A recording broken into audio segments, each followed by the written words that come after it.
Oi there, elites, how's it going? It's me, your guy Waddles, and welcome to List Week V2. Sort of. So Minecraft is an amazing game because you can play it however you'd like to play it, and oh boy, there are a lot of ways to play this game. If you're set on spawning into a world and digging 2 blocks down into the ground and then standing there forever, well, you could definitely do that. Now, even though there are so many ways to play, there are definitely some right and wrong things to do. Today, we're going to focus on the bad things.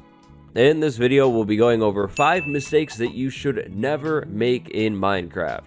Now, to be clear, if you've been playing the game for a long time, you might not be too shocked by any of these, and if that's the case, well, I guess that's pretty good for you. So as always, if you enjoy this video, if you like the concept, drop a like, maybe I can make a part 2, and as always, merch is below the video as well. So as soon as you make a new survival world and spawn into it, you're probably going to head over to a tree and punch it a couple times until you start getting some wood. After chopping down that first tree, with that wood that you just got, you'll probably make a crafting table and then start to make some tools. Then after making some tools, you'll probably start thinking about food. Now, depending on your spawn and how lucky you are, you might have a lot of wild animals around you. The first big mistake is to go ahead and eliminate all of those wild animals right off the bat, especially if you're planning on staying around spawn and making your base here. If you decide to make the big gamer move of removing all life in the world for short-term food, well, in the long run, you are probably going to be very, very sad. It might be super tempting to take out that pack of cows that you spawn near right in the beginning, but if you decide to remove all of them, then what are you going to do later? You're going to have to import cows from probably really far away, depending on how crazy you went with getting rid of mobs, and that's really not fun. Instead of taking out all of the passive mobs near wherever you're going to build your base, consider only taking out a few, and then maybe set up a crop farm and start farming food so you can actually breed the remaining mobs. After that, maybe set up an animal pen or even a cow crusher.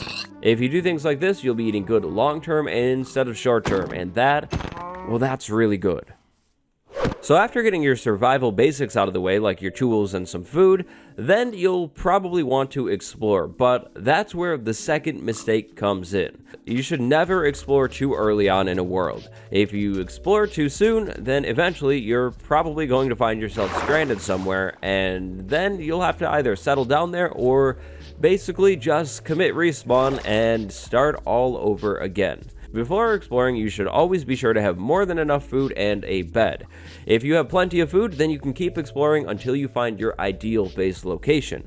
If you have a bed, well, pretty straightforward. You won't find yourself in the middle of a dark field at nighttime with mobs spawning around you, and you don't really have armor. So definitely don't forget a bed. They are crazy, crazy important.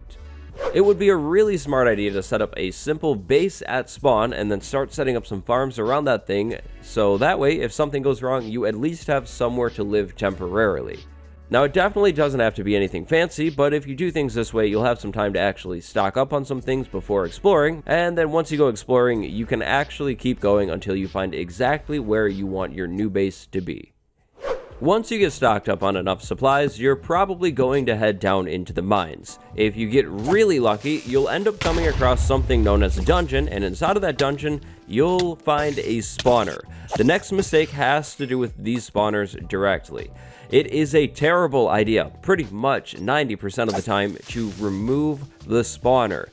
Now sure, if you break the spawner, you'll get a little bit of experience, but experience is short term. Spawners are forever. These boys, these are long term. If you are fortunate to find one of these things in your world, you should never remove it. Keep it there even if you don't need it immediately. You never know, maybe later on you want to come back to it and make a crazy spider farm or a crazy skeleton farm or something like that.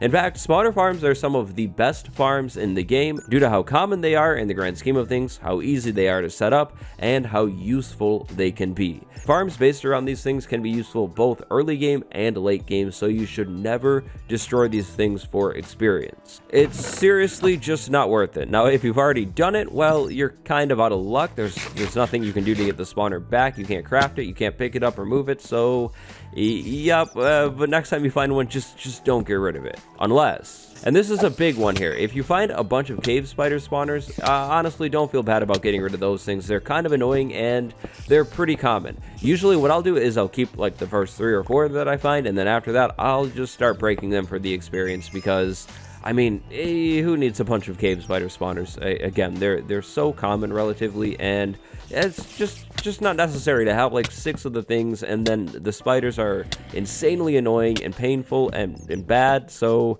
cave spider spawners, those are maybe breakable, but all other ones, never get rid of them, especially ones like blaze and skeleton spawners. Once you're pretty well off in a world, you'll probably want to take a look at the Nether. There's definitely lots to be seen and found in the Nether. In the Nether, you can find things like quartz, things like glowstone, and really cool structures known as Nether fortresses. Inside of those Nether fortresses, you'll find some pretty decent loot and some cool mobs like wither skeletons and blaze. And in fact, inside of Nether fortresses, you'll find blaze spawners. Blaze spawners can be turned into one of the best experience farms in the entire game. Now, this next mistake has to do with what you bring into the Nether, or more so, what you don't bring into the Nether. If you decide to go into the Nether without a flint and steel for some reason, and then a ghast happens to shoot your portal, well, hey, good luck, buddy. You're kind of in a really tough spot. To get out of the Nether, you're going to have to reignite that portal. If you don't have a flint and steel on hand, well then, my friend, you're up for a bit of a quest. First, remove all of the ghasts in the general vicinity. They are annoying and just problematic. So once you've gotten rid of those ghasts, write down the coordinates to your Nether portal and then start exploring. You're looking for a Nether fortress. To get out of the Nether, you're going to have to find one of these things and explore it. Hopefully, if you're lucky, you'll find a loot chest inside of the thing with a flint and steel. Now, if you're trapped here, this is really your only option, so you're just going to have to be patient. Now, fortunately, if you can find a Nether fortress, finding a flint and steel shouldn't be too hard. They seem to be pretty common inside of Nether fortress loot chests.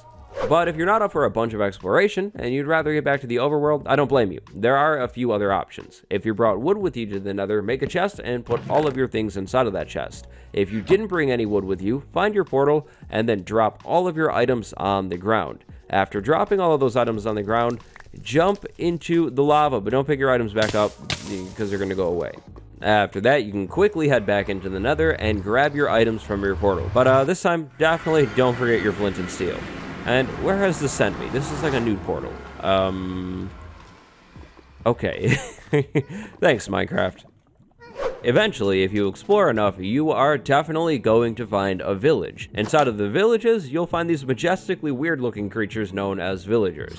It might be tempting to just go ahead and get rid of the villagers, but today I'm here to tell you that it would not be very smart to commit remove from world to the villagers, because they are actually crazy useful. For example, with 4 villagers, a single zombie, and then some building blocks, you can actually set up an iron farm and have infinite amounts of iron.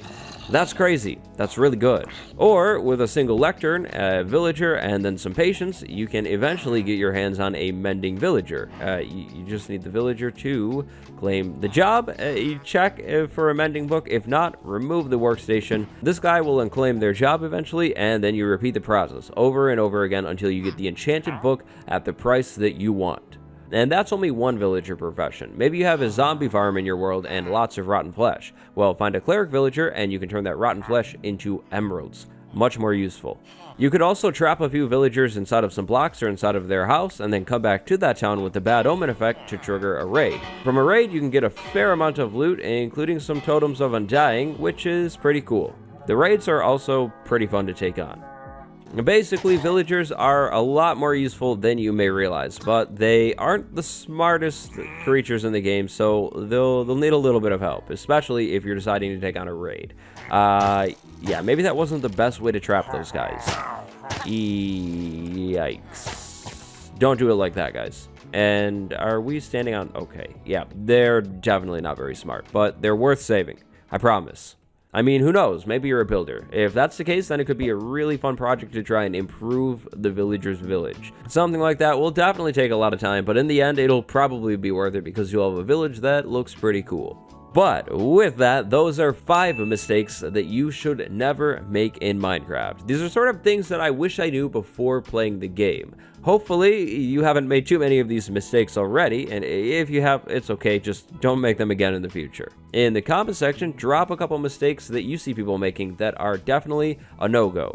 And if you'd like to see a part 2, a follow-up video, drop a like on this one. If we pass 5,000 likes, hey, maybe I'll make a part 2. Thank you very much for watching. My name is Waddles. Right now would be the perfect time to hit that subscribe button if you haven't done so yet. Down in the description are all of my other links like my Twitter and my Instagram. Until next time, stay cool, elites.